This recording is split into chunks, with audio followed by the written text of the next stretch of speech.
Welcome to the Bloody Disgusting Network. This podcast is made possible thanks to our patrons.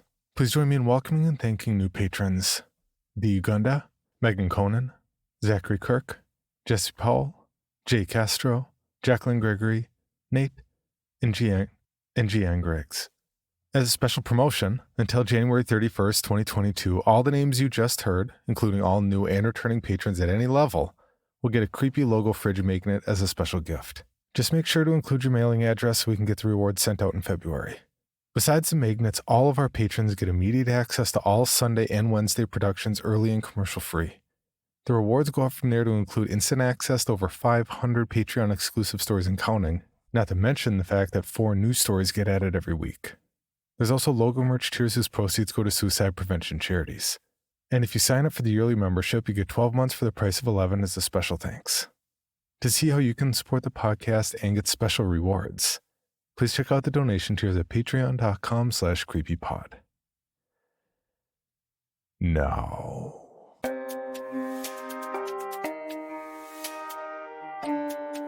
this is Creepy, a podcast dedicated to sharing the most famous, chilling, and disturbing creepypastas and urban legends in the world. Whether these stories truly happened or are simply fabrications is for you to decide. These stories may contain graphic depictions of violence and explicit language. Listener discretion is advised. Creepy presents When Using a Public Cabin in Rural Alaska, Make Sure You're Alone. Written by Kyle Harrison and narrated by Nate Dufort. Living below zero is not meant to be fun. It's definitely not for everyone. And I certainly wouldn't be here if it wasn't for a rather nasty divorce a couple years back. The average temperature here is -20 Fahrenheit, with an added 10 degrees in wind chill or more if Mother Nature's feeling especially feisty. And that's on a good day. Thankfully, I had the skills to get a fairly decent job for this area, that of a forest ranger. The position's a bit different from the usual kind in other places since we're so remote. Most of the time, I'm traveling across the snowy wilderness, stocking up public cabins with supplies. These cabins usually have what some call backcountry accommodations, and by that I mean we supply the bare minimum, and the rest is up to you. This includes food, water, and bedding, so don't expect getting a 5-star Hilton unless the last camper that stopped by was kind enough to leave you something. Accessing them isn't easy, and that's because these aren't really meant for your ordinary traveler. To even make it up here, you need to be prepared. I can't even tell you how often I find frozen corpses of hunters just a few miles from these cabins, killed over simply because they didn't plan ahead. One of the biggest things that I have to contend with besides weather are wild animals. These creatures are smart and like to break into the places to steal anything they can get their grubby little paws on, which is why we stress that campers and such shouldn't leave anything behind. Isn't simply to make this whole enterprise unpleasant for you. It's to keep the site safe. I'd gotten a call from my operations manager about just such a situation, where a report came in from one of our troopers about a cabin that looked broken into by a bear or something. The officer was already on the trail of the offender when I was tasked with heading out to make sure the cabin itself was still up to snuff. Travel, ordinarily, is a 3-part process.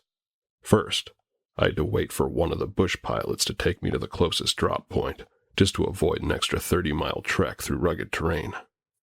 The flight is crazy with fog and winds and takes about an hour to reach the nearest fuel site that is still another 15 miles from the cabin that was reported. From there, I wait for a sledder, trying to stay warm by standing as close to the pumps as possible while the plane fills their tank. I know that their job is likely 10 times harder than mine, having to go deliver goods to people that live in even further remote areas. For some, this place is a paradise. and others. It's hell. I'm sure you can guess where my opinions lie.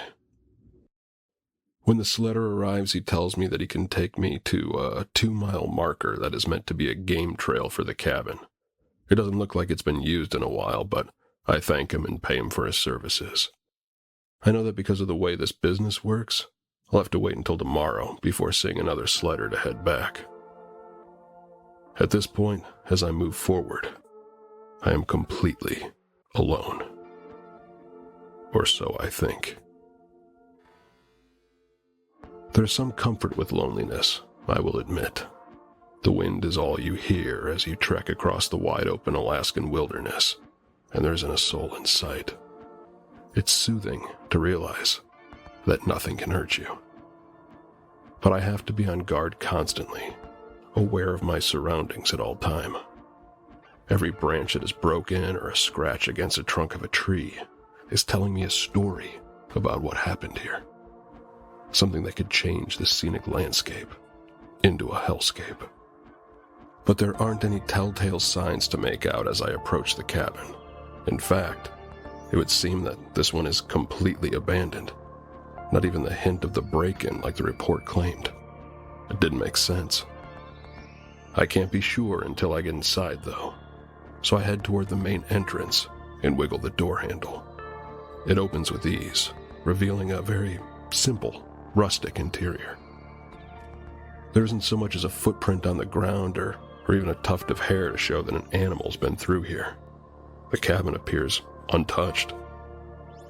But I know that can't be right because I notice a hunting rifle wedged behind the door and a canteen of drinking water. So someone has definitely been here, I realized, as I put my own gear down and decided to take a look around.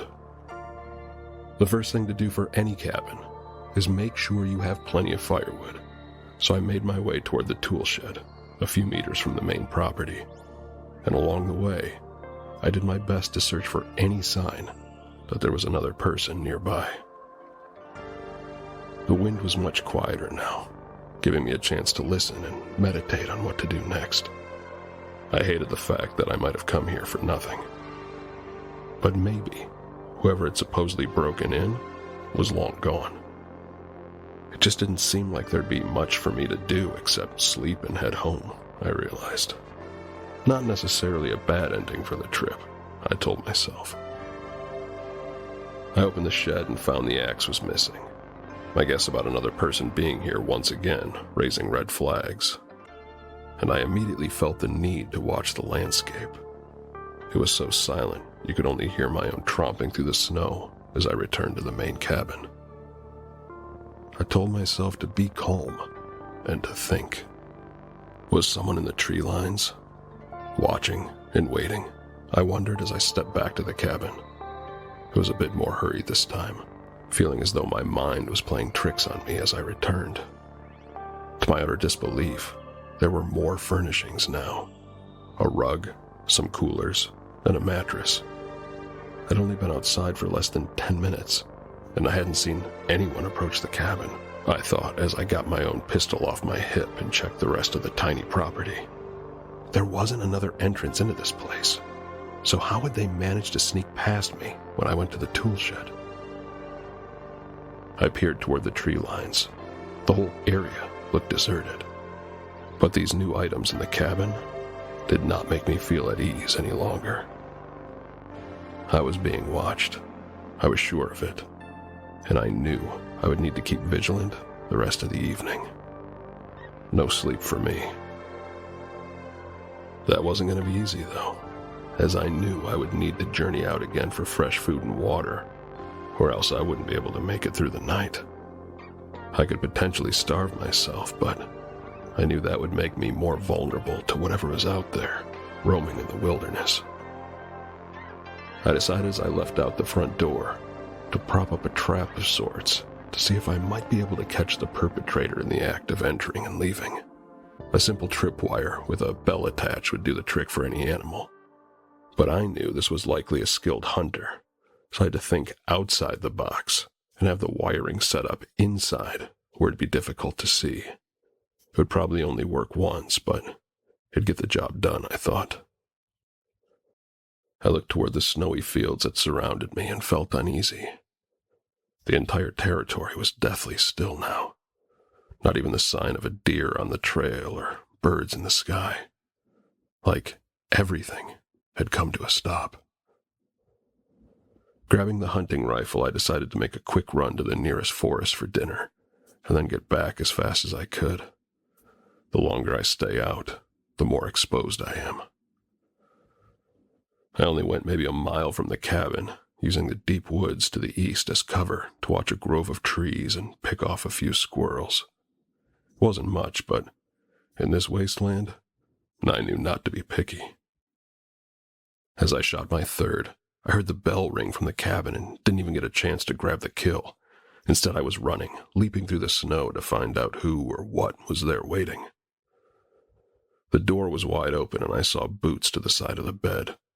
Immediately feeling on edge as I shouted to the door, "This is Ranger Tom Freyer. Come out of there peacefully, and there won't be a problem," I urged.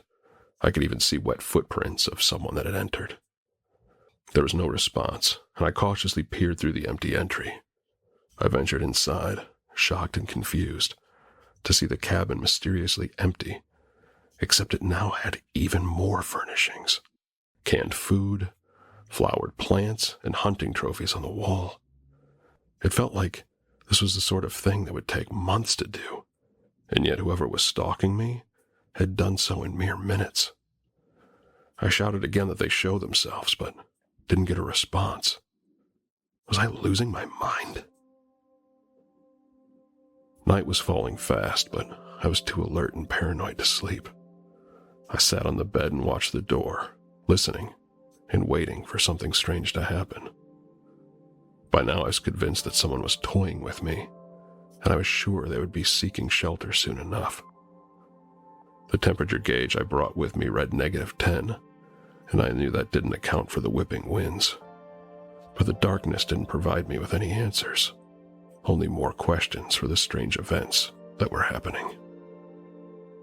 I did my best to stay awake as long as I could, gun pointed near the door to wait for the intruder. I kept telling myself it could be a misunderstanding. Maybe the trooper had seen a smaller animal mess with the cabin, and now a regular bystander was roaming the countryside and had stumbled across the cabin. But they refused to enter, an oddity I was having difficulty accepting given how cold it was. No sane person would face the cold on a night like this. But of course there was no guarantee that the person that stalked me was actually in their right mind, I thought. Then I heard what sounded like scratching on the outer walls. Then it sounded like tapping. A repeated, almost patternistic method to their madness. Morse code. I froze and kept the weapon aimed. These places don't allow for anything to lock the door in the event that someone needs them for an emergency. And honestly, I simply wanted this confrontation to be over rather than deal with this taunting any longer. "Come out then," I insisted. It was then, as I sat there and heard the strange noises, I realized it wasn't simply an attempt for me to be drawn outside. It was communication. I listened and searched through the cabinet so I could find something to scribble on. Simple pencil and paper would have to do the trick. L E A V E. As soon as I finished writing it, I felt a cold sweat drip down the back of my neck. The wood-burn stove was going, and I didn't even remember placing any firewood in it. The intruder was giving me a warning, and this was my chance to listen, I realized. But I had no idea where to go, nor do as I sure that this wasn't a trap. The nights here are far worse than anything you might endure in the day, and even with the best of gear, traversing the snow in the middle of the dark was a bad idea. Not just because of the animals, but because of how easily you can get lost. The rapping against the outside of the cabin became more incessant. and I wondered if there was any chance that survival to escape would even be possible. I pushed open the front door and shouted toward the empty horizon. "I am not leaving until you show yourself." In response, I heard the sound of a shotgun, and I dropped to the ground. I couldn't tell for sure where the hunter was firing, but it felt like I was right in their line of target practice. Instantly, I slammed the cabin door shut and clutched my own weapon to my body. The shots hit the side of the cabin repeatedly, the mystery hunter trying to scare me into the open. I wanted to get out of here, but now I wasn't sure outside was any safer. And then things were just beginning to get weird within my confined space. Already it felt like my mind was playing tricks with me about the interior of the cabin.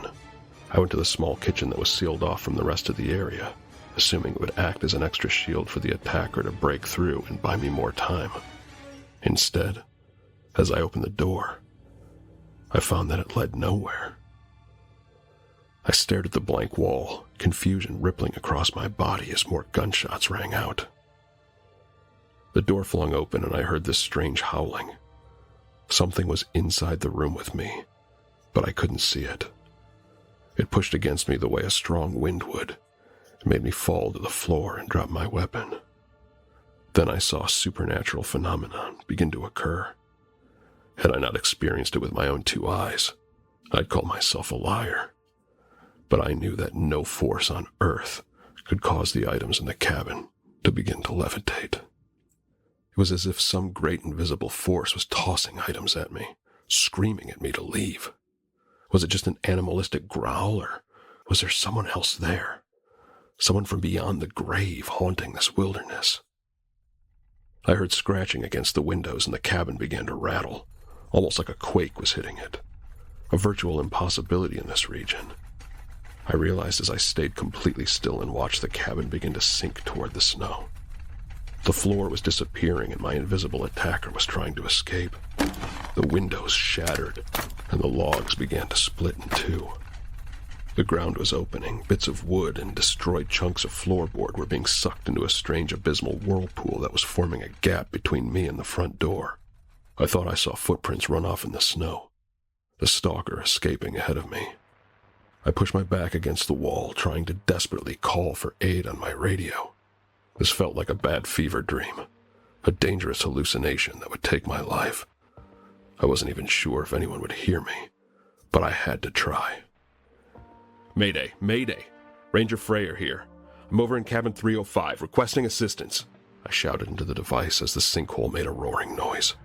I was peering into a black hole that seemed to be growing deeper and deeper with each passing minute. Then, something unimaginable appeared beneath the darkness.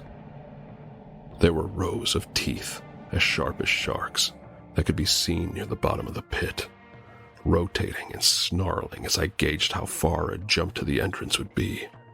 And the items that had mysteriously been inside the cabin now were cascading downward, swallowed up by this cosmic monster. I tried one last time to get a response to my cry for help, but the radio only gave back static as I prepped the jump. Then I saw a shadow cross the front door of the cabin. The intruder had returned. I steeled myself and leapt across the hole, using all of my strength to make the jump. It felt like the shadow was yanking me to safety, something unseen making sure I didn't die. And I was just barely making it, even with this unseen help. I crawled over the edge of the pit and caught my breath, the radio coming to life with a response. I clutched it and tried to hear what my rescuers had to say, but it sounded like my own voice echoing back. "Mayday, Mayday, this is Ranger Freyer," the voice said as I moved out the front door. The night had shifted to day. The entire Alaskan wilderness no longer looked like the icy land space I was familiar with.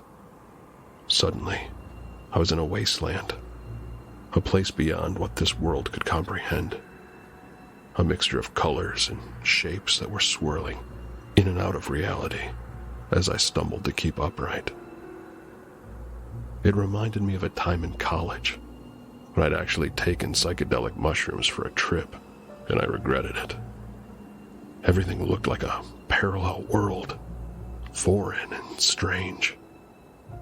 The trees were either upside down or hanging in the air rather than rooted in the ground. The sky was split open, and stars were moving to and fro across the sky. There were creatures with thousands of eyes in the heavens, reaching down to consume the sinking cabin. A massive pillar of fire rising into the air as the final bite of the rural building were crushed by the darkness. The radio screamed louder. My voice again. "Leave now," it urged. I dropped it in the snow and started to run. It felt like the landscape was stretching on forever. The clouds wouldn't move from the sky, and nor would the sun. Was this some sort of strange phenomenon that would cause the cabin to be trapped in a cosmic glitch? It felt like it was a dream, and yet, as I kept trying to move, my body grew heavy and I collapsed to the bottom of a hill, slamming my nose against a rock and making it bleed. I knew I was still in a reality, just not the one I could make sense of. The ground still shook and split apart. Every step I made seemed to keep me going toward the cabin as it was descending into the snow. It was nearly gone. As I crawled away from the cabin again, I saw a shimmering figure trying to do the same. It reminded me of my younger self, hunting the Alaskan wilderness, trying to survive. Its eyes burned like fire, and it was chasing itself across the horizon. Over and over again, despairing to find a way out. It was hunting me, firing at me and urging me to keep going. Then it dropped a hunting knife in front of me in the snow and tried to attack me. My hope to find it as a guardian angel was shattered. I found myself hardly able to breathe as we stumbled across a sheet of ice, the thin, cold material cracking from our combined body weight. It was shimmering in and out, moving rapidly in a different dimension as it tried to choke me. "Should have left," the voice boomed. My voice. The voice of a man that had lost everything. I grabbed the knife and fought back. It was fight or die, and the instinct to survive took over me as I stabbed the strange, shimmering creature. I told myself that this couldn't be the same man I was. This had to be a darker self, a different shattered version that had been trapped here for ages. It seemed to shimmer, and in and out of the atmosphere around it until, at last, it appeared to wear my face. An older, gray-haired and hunger-starved version of myself. Maybe the very same one that had been stuck here. Was that what explained all the strange things here? How long, I wondered, had my other self been stranded in this loneliness? I saw the ice begin to break and rush back to the snow as the other me fell into the water, shrieking aloud as his body was completely destroyed by the deadly bleak waters. It only took a second, and I knew he was gone. Then I made my way toward the game trail. I was bleeding, bruised, and hardly able to move. It was hard to stay awake as the overwhelming pain and stress of the event hit me like a ton of bricks. When I made it back to where the sledder was, I collapsed against a tree and tried to control my breathing.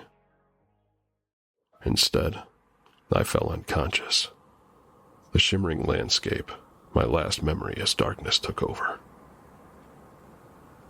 About an hour later, they found me, offering fresh water and binding me onto their sled to get back home. I still felt delirious, shaking like a leaf as they assisted. I tried to warn them of the dangers of this place, but couldn't even make words come out.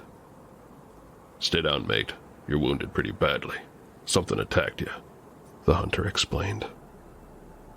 I was barely coherent, still trying to come to terms with everything I'd seen, but I finally told him I needed to get to the operations facility. He got me to the nearest airport, where I found cover and waited for a plane. I noticed that the sun seemed to be especially bright for such a cold day, but he looked at me in confusion. "It's just now November. When did you think it was?" he whispered. It occurred to me that I'd been stuck at the cabin for months, without even realizing time had passed. Further proof my ordeal was real. The temporal paradox nearly driving me insane. And maybe it did in some fashion, I thought. Some version of me was still there, so desperate to escape, it considered killing me the only solution. Maybe by killing it, I freed him. I didn't know what to make of any of it, but I made the request to operations that we should shut the cabin down. I blamed the bears, and they didn't question that. It's common enough for the animals to ransack the place, even the ones that have properly set up traps. And just to soothe my own weary mind, I told myself it was bears. I convinced myself that what I experienced couldn't have been real. But some deep inner soul that still keeps me restless tells me I know it wasn't. And some part of me wonders if maybe I'm still trapped, and all of this is an illusion. Still at that cabin, waiting and sitting and staring at the door and pointing the rifle, thinking that I just have to wait a few moments longer for rescue. But rescue will never come. Maybe it never did. Or maybe it did, and I'm too far gone.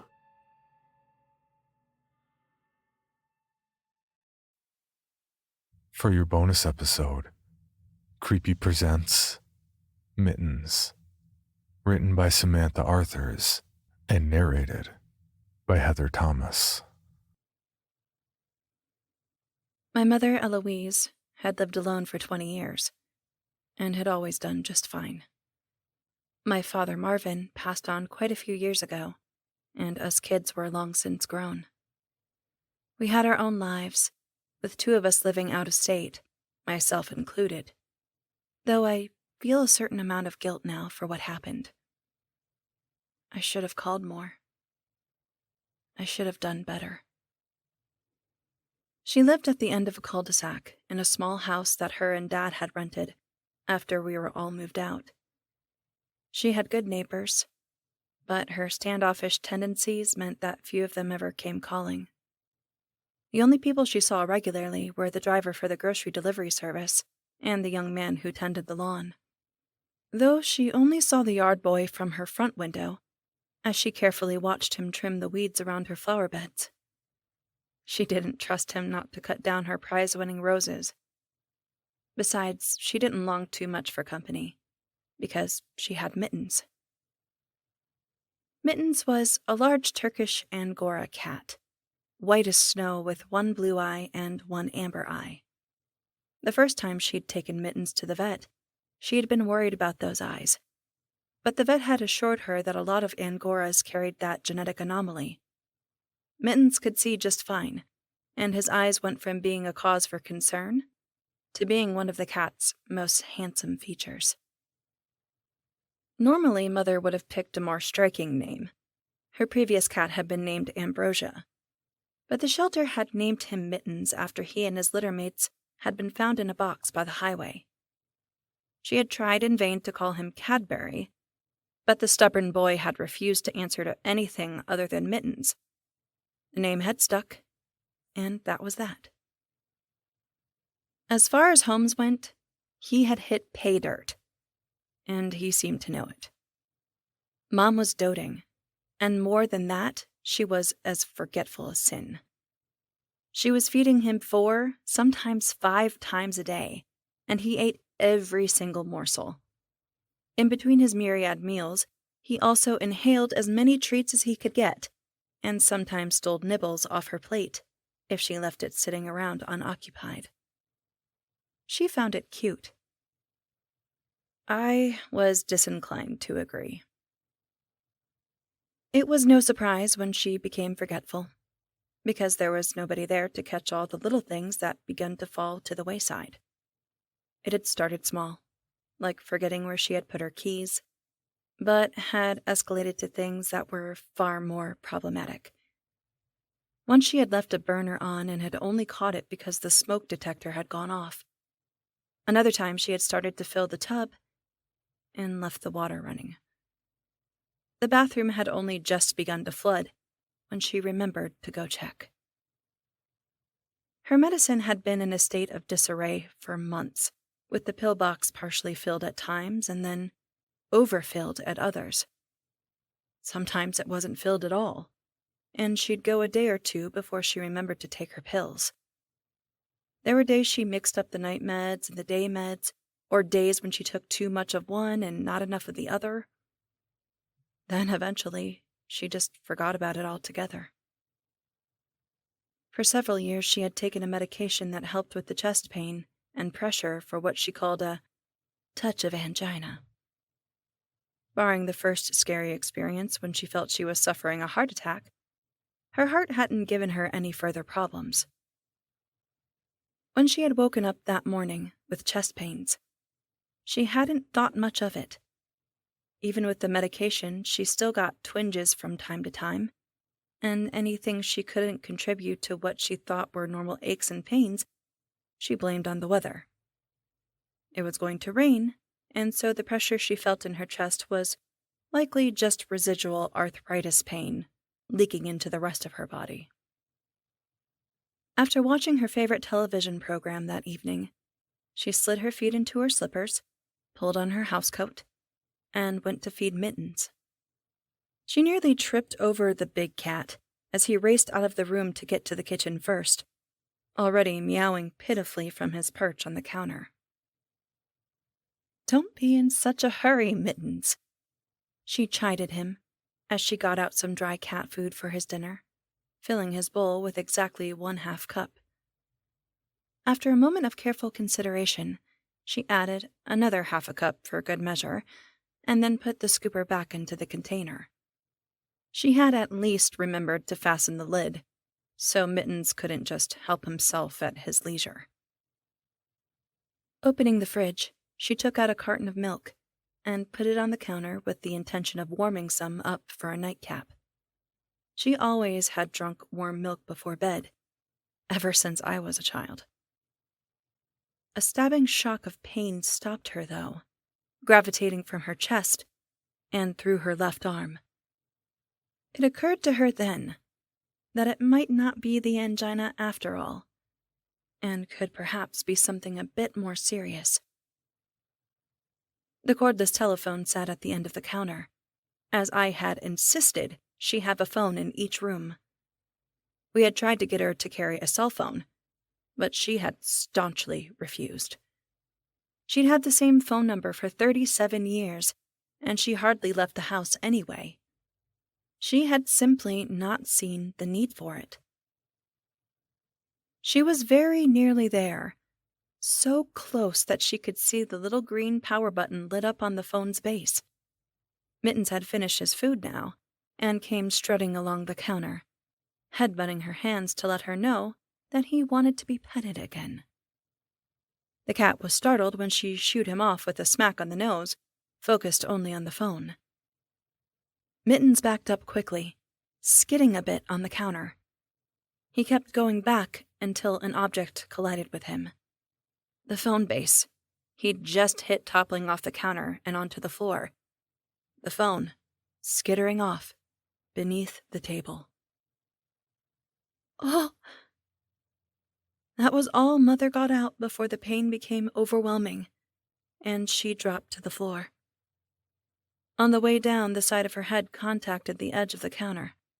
A sickening crack, the last thing she heard before she connected with the tile. The side of her head was sticky with blood, staining the floor beneath her. It was hard to say what had happened, whether the heart attack or the fall had gotten her. But the fact of the matter remained. My dear mother departed from this life, and the only soul on earth that knew a thing was Mittens. Jackson Fremont had lived next door to Mom for years, and his son Henry cut her lawn. When she hadn't left his check in the mail for the month, the boy had gone ahead and cut the grass under the assumption that she had likely forgotten. When he returned the following week, and still didn't find the money in the mailbox, he had alerted his father, But Jackson had insisted to the boy that she had likely gone to visit some of us. 2 weeks after that, Jackson finally went over to take a gander for himself. Through the dusty garage window, he'd been able to see that her car was still there. That wasn't immediately alarming, but he had begun to feel a bit off when he realized he couldn't remember seeing anyone coming or going from her home. He had gone to the door and knocked, but had gotten no reply. It had been the same at the back door, and he could see nothing through the blinds on the windows. He finally put in a call to law enforcement about doing a welfare check, lingering outside until the police showed up. The cops did exactly as Jackson had done, trying to peer in windows and trying all the doors. They informed him that they really couldn't enter without consent from the owner of the home, which really didn't do much good in this case, but they promised to try and contact me, the eldest daughter, who lived just a couple hours away. It took 2 days, but I finally showed up at my mother's house with one of the officers and a spare set of keys. Jackson met us at the front door and expressed his worry, just wanting to see if she was all right. As soon as I opened the door, the smell assaulted us. It was overwhelmingly rancid, and I can honestly say that I have never smelled anything quite like it. It was a strange combination of a freezer full of food that had been left to thaw and fester, and roadkill by the side of the highway on an obscenely hot day. Worse, it was the type of smell that settled at the back of the throat and made you gag every time you took a breath. The cop put an arm out to urge us to back up, as he pulled his uniform shirt up over his nose to quell the stench. I'm still not sure how the man didn't retch as he stepped into the house, reaching for the light switch. "Power is out," the officer said, flicking the switch a couple of times to no avail. "You two hang back. Just wait right here." Jackson and I were both more than happy to linger on the front stoop as the cop looked around the living room and then moved on towards the kitchen. The man started to gag, the smell growing steadily worse the further in he went, and then all we could hear were the sounds of him vomiting and heaving. "Oh, dear God," the cop sputtered out before he threw up again, just out of our line of sight. Whatever had happened was obviously bad, and Jackson decided right then and there that he didn't want to know after all. I, however, needed to know. This was my mother, after all, and I wasn't waiting any longer. I pulled the collar of my shirt up to cover my nose and mouth, then went in, tripping over my own feet as I shuffled across the living room carpet and into the kitchen. What I saw there was something I knew I'd never forget for the rest of my life. Bile rising in my throat. My mother, Eloise, lay on the floor in an advanced state of decomposition. It was undoubtedly her. I'd have recognized her housecoat anywhere. But any discernible defining features were long gone. Her skin was mottled black, which was bad enough, but there was something else about it that made me feel like I might either scream or throw up, or perhaps both. The flesh of her cheeks was totally gone, picked through the muscle clean, down to the bone. I could see her tongue resting inside of her mouth, but it too was only partial in appearance. The skin looked ragged too, as though the flesh had simply been torn away. Spread out over the kitchen floor was a thick, dark substance that I assumed was dried blood, some of it also smeared on the edge of the counter. There was a terrific amount of other gore, as though she had begun to melt like a snowman in July. She and the floor, it would seem, had become one in the weeks since she had passed away, which was something I hadn't even known was possible. My eyes began to roam the room, looking at anything but my mother's body, and I saw that an upper cabinet was standing open, and empty cat treat bags that had been torn open at the corners littered the countertop. Had my mother's last act on Earth been trying to open a bag of damn cat treats? Unable to see any more, I stumbled back through the house and outside. I shoved Jackson aside, just in time to careen off the stoop and into the bushes where I lost the contents of my stomach. The cop had exited too, and was calling for the coroner to come, shutting the door behind him so the stench would once again be contained within the house.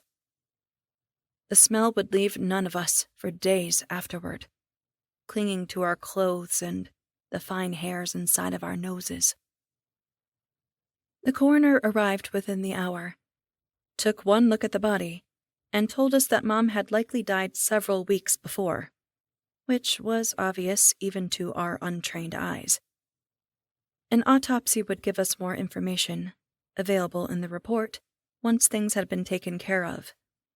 It took him and several members of his team to gather up the remains in a body bag, and from outside, Jackson and myself could hear plenty of muttered curses and several different disgusting sounds that made me throw up all over again. Once it was done, the cops deduced that there had been no foul play, and they allowed the two of us to enter the house. Jackson wasn't thrilled, but hated to leave me alone after what I'd seen, and so he sucked it up. The smell still lingered, like it was embedded into the house permanently. And our first order of business was to open all the doors and windows. That helped a little, though the breeze couldn't wash the scent totally away. We stood for a long time, just staring at the stains on the kitchen floor, at the tar-like matter that was long-dried blood, and the curiously human-shaped dark splotches that now stained the tile. Neither of us knew what to say. When the cat jumped up onto the counter with a loud yowl, we both jumped like we'd seen a ghost. Jackson leaned against the door frame with his hand to his chest, and I dropped my cell, which slid across the floor, right into the middle of the mess.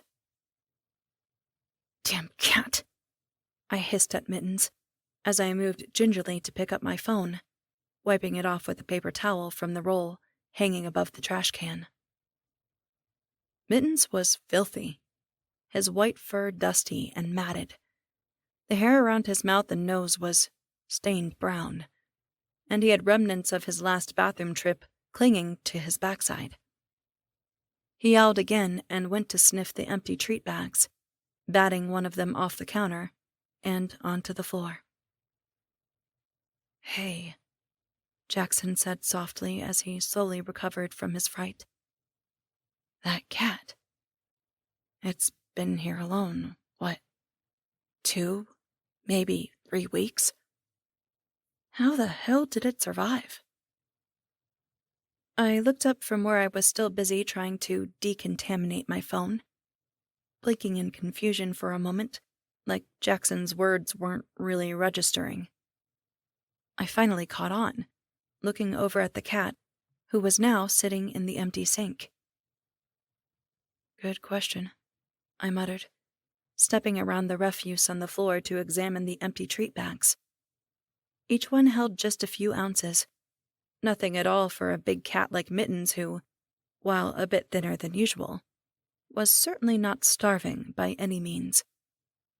In the cabinet that still sat open, I could see several cans of cat food, but the animal wouldn't have been able to get those open. I grabbed one now, pulling the tab and peeling back the lid. I tossed the can onto the counter, and the cat began to eat, smacking its mouth in a disgusting way.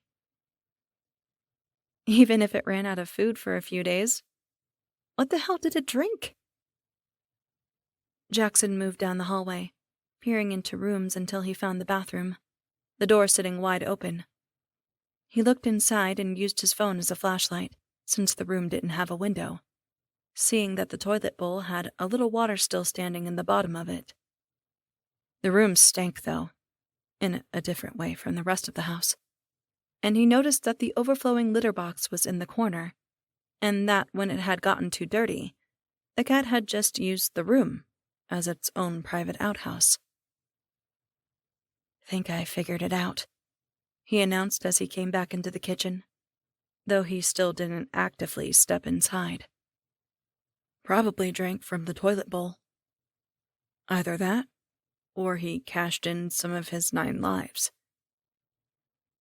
Mittens had finished his food and now sat grooming himself, licking his paws as if he didn't have a care in the world. We just watched him for a while, seemingly transfixed by the big white cat and his ability to stay alive and somewhat thrive, despite his owner lying dead for weeks. "I think I might know what he ate," I told Jackson, after the cat jumped off the counter and pranced from the room. I was thinking about my mother, about the torn flesh of her cheeks, and the partial tongue rusting inside of her mouth, swollen and purple, but still obviously not whole. I felt dizzy at the idea, my stomach turning again, despite being empty, and I could only gag on bitter-tasting bile. I didn't want to say it. I could hardly bring myself to utter the words into being. I had to say it, though, so I wouldn't go crazy just thinking about it. Someone else needed to hear it, needed to understand the horror that had now taken root inside of my mind. I think that son of a bitch ate my mother. For more information on this podcast, including how to submit your own story for consideration, please visit creepypod.com. You can also follow us at CreepyPod on social media and YouTube. All stories told on this podcast are done so through Creative Commons Share-alike licensing or with written consent from the authors. No portion of this podcast may be rebroadcast or otherwise distributed without the express written consent of the Creepy Podcast production team and the story's author.